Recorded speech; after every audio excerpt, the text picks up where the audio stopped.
Hemigraphis is a genus of plant with more than 30 different species. Purple weevil comes in this common exotica variety, also in a variegated variety which is lighter in shade and a little less common, especially in subtropical countries like India. Hemigraphis alternata or purple weevil is a beautiful addition to your garden. This plant has dark purple foliage and it produces white tiny flowers every few days, which is definitely worth a space in your garden. It looks great in hanging baskets, in a regular pot, and also on railing planters. I would personally recommend to grow it in railing planters because it's easier to water them, and also it's in your level of eyesight, so you could observe and view the little flowers which will bloom only for a day. This plant, when you bring it from the nursery, just check what kind of soil it is in. So generally in nursery they would grow it in extremely clay soil, which is not great for the roots to develop the root system and the plant to grow faster.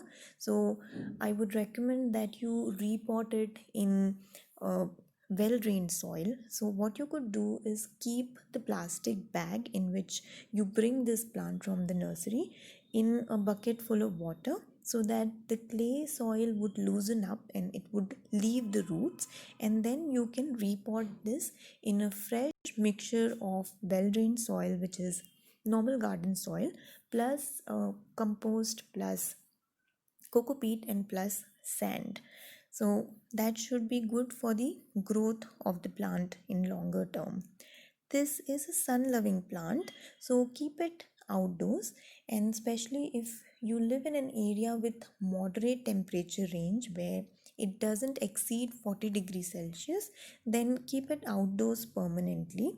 This needs at least 4 to 5 hours of direct sun exposure. This one is also a water loving plant. So, this is almost a thirsty plant. Every day you will need to water this. The roots of these plants are not very lengthy. These are rhizome kind of roots which are 3 to 4 inches in length.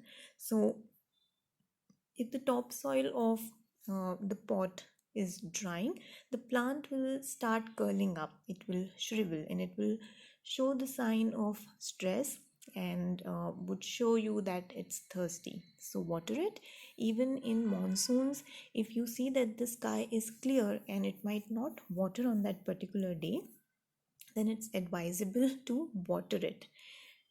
It also likes high humidity around it, so either you can keep it near some water source or water body. During monsoons, the humidity level is naturally high, so you need not worry on that part, but otherwise, mist it with water every morning. Pest issue on this plant is not really common. I have never seen pest attacking this plant. Um, just keep a check on the lower sides of the leaf in case you notice any whiteflies or mealybugs attacking the plant. Then you can either remove that leaf or that plant part if it's not spread in a bigger range, but otherwise you can spray it with liquid soap solution. But pest infestation is very rare, especially if you keep it in a air circulated area where the sunlight is proper, the watering requirements are taken care of, then pest will rarely attack on this plant. So very easy to go on that part. You could be relaxed on pest. This plant doesn't require to be pruned because it grows horizontally and not vertically. You can use division method for propagation. So observe the nodal area, it produces aerial roots like this. So this can actually become an individual plant because it's already given out roots. So during the monsoons, you can split this plant and make many different plants from this. Now, this plant is little particular about the fertilizer that you provided, so don't give it very strong fertilizer. I would recommend to use liquid fertilizer. The seaweed fertilizer is very common nowadays, so you can purchase it online, dilute it in water, and provide seaweed fertilizer to this plant once in 15 days or 20 days.